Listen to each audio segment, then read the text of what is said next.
Learn to wrap the Adobe Fuse base mesh with Wrap3. This video will cover the complete process for wrapping the Fuse base mesh to another 3D figure. I'll show the complete process from start to finish. The steps will be: Number 1. Import the Fuse base mesh with low geometry. Number 2. Create a non-destructive subset of just the body shell.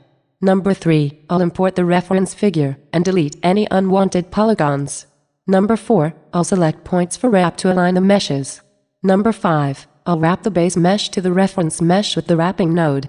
Number 6. Then I'll reconnect the missing body parts with a lattice node. Number 7. Finally, I'll replace and adjust the transformed position of the eyes and teeth.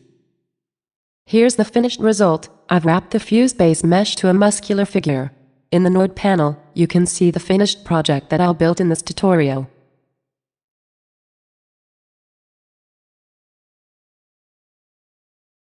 Let's start with an empty project. Click in the node window and hit the Tab key. Select the low geometry node and navigate to the Male Fit A base mesh from the Content Creator package.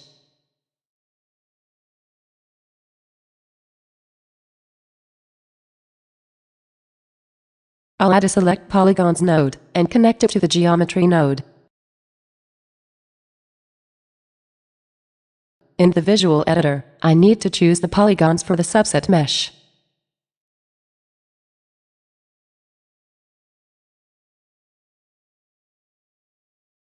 From the side of the base mesh, I'll also select the top and back of the head and click the Hide Selected button. Don't worry, this is non-destructive. The polygons are just hidden, which is good since I selected too much. What I am after is this mouth bag. I don't want it to be part of the wrap. This is something I have to do every time, so if you look at the 8 quads that I am selecting on the underside of the bag, I've learned through trial and error to shift-click these polygons. Then I'll use the Grow button to select the rest of the bag. Turning the face around, I see the selection has grown onto the lips by a few extra rows of polygons. I'll use the Shrink button until I can see only the edge of the selection between the lips. Again, this is from trial and error, and depending on the reference mesh, you will have to adjust. With the mouth bag still selected, I'll unhide the hidden polygons to restore the top of the head and add polygroups to my selection, the eyelashes, the eyes, and the teeth.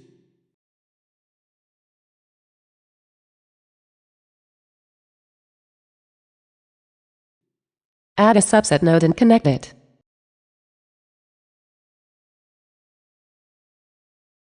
Hit Ctrl-click on the visibility of the subset node to hide all the other meshes.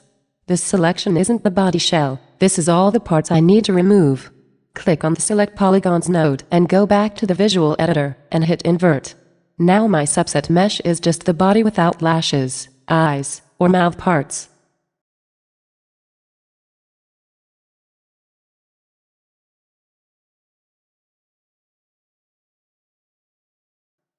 Next, I'll load the reference body. For this tutorial I'm cheating and using a mesh that is very similar to the Fuse base mesh. It's a legacy figure from Mixamo Fuse called Muscular Male. Although the body shape is a little different, he is scaled and positioned exactly where he needs to be. Most reference bodies won't be so convenient. I'm going to do the same process, removing the lashes and eyes, to work with just the body shell. I don't need to remove the mouth parts. Rather than create a subset, I'll just delete the extra polygons with the Delete Polygons node. This is destructive, but this is just my reference shape, so I won't need to recombine these parts.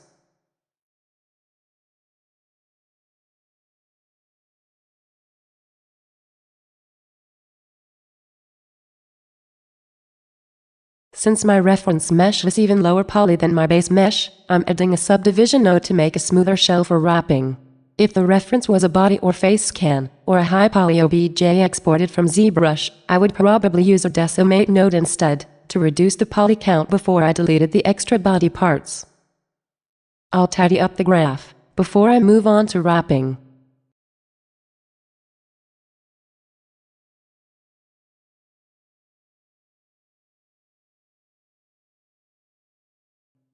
Add a Select Points node and connect it to the two meshes. Base mesh on the left and reference mesh on the right. In the visual editor, we see both meshes side by side. Click the option to sync the views. Now again, I am cheating by using such a similar figure. Through trial and error, I already know that I can wrap this mesh with only a few alignment points. It won't be perfect, but it's enough for this tutorial. The muscular chest is larger, so I'll add a point at the center of each nipple to guide the wrap. Normally you'd need to add dozens of alignment points all over the meshes, especially for a body scan, which can be very irregular. A general problem area for the Fuse base mesh is these ear ridges, where I typically need 3 or 4 alignment points. We'll make do with just one on the tip of each ear.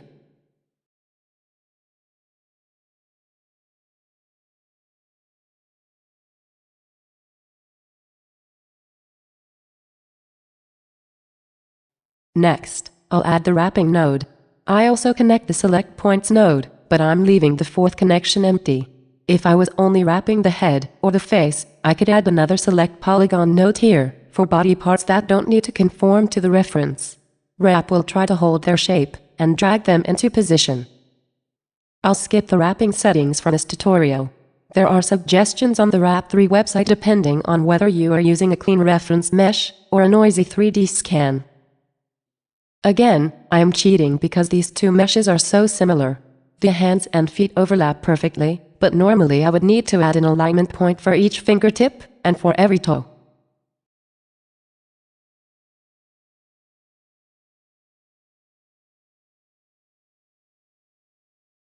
In case you are wondering, I've sped up the video. Since we're almost done, I'll let it play for continuity. And that's a wrap.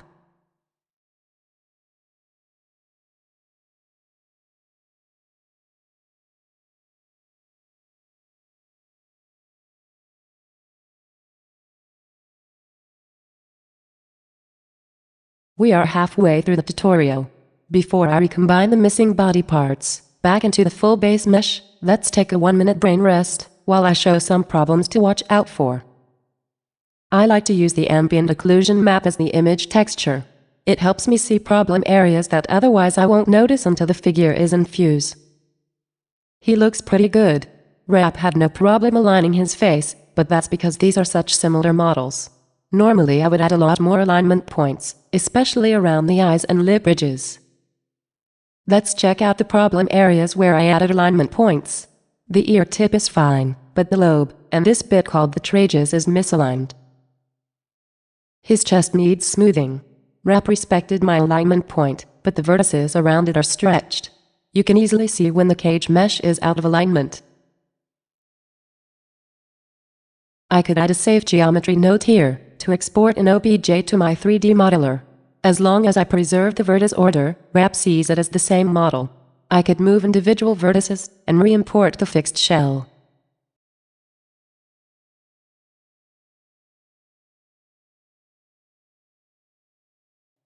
Let's get back to the nodes. I'm going to recombine the full base mesh with the Lattice node. Connect the full base mesh, the subset, and the wrap node. With Lattice, the missing parts have been moved and deformed to fit the wrap. This is great for the eyelashes, but the eyes have distorted. It doesn't look too bad here, but on a scan or a different figure, the eyes would be mangled. The teeth are distorted too, we just can't see them. I'll create a subset mesh and get a better look.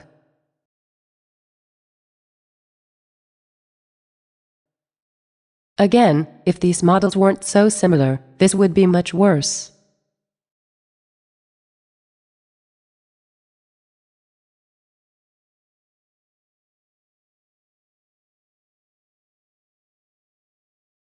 The fix is simple. I'll add a transform node and a select polygons node and connect it to the original base mesh.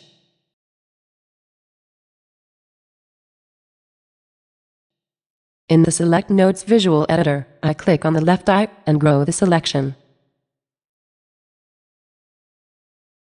Back in the node panel, I add a Replace node.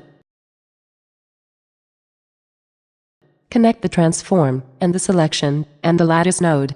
Bingo, the left eye is replaced. Let's do it again for the right eye. Add another transform, a select polygons, and another replace node. Connect the transform to the original base mesh, and, in the Select Polygons visual editor, click the right eye and grow the selection.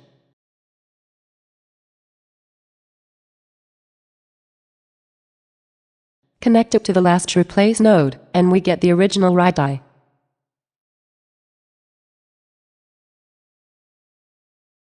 Let's do it a third time for the teeth. Transform, select polygons, and replace.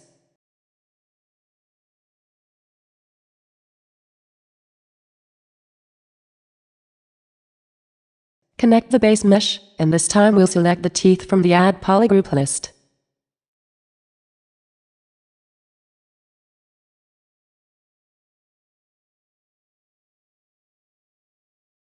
We can't see it, but the lattice teeth have been replaced with the original teeth.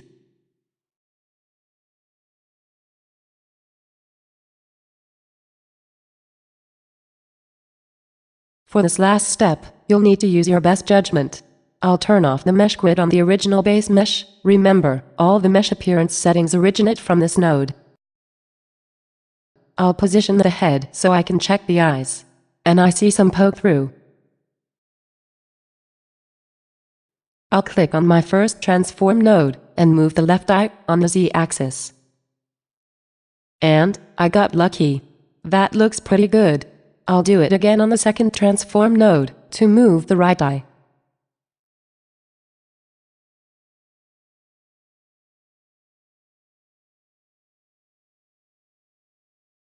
But to check the position of the teeth, I'll need to add another subset node.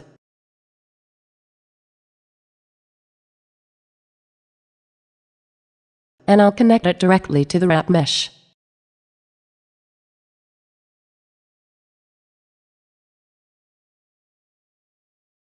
In the Select Polygons node, I'll select just the teeth. For convenience, I'll just split off another subset from the third transform node.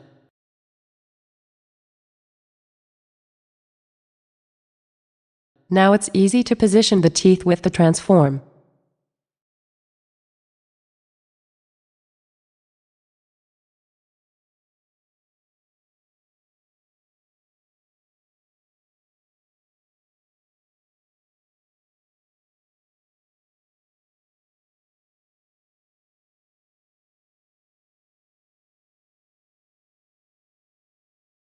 One final look with the grid turned on to check the eye height.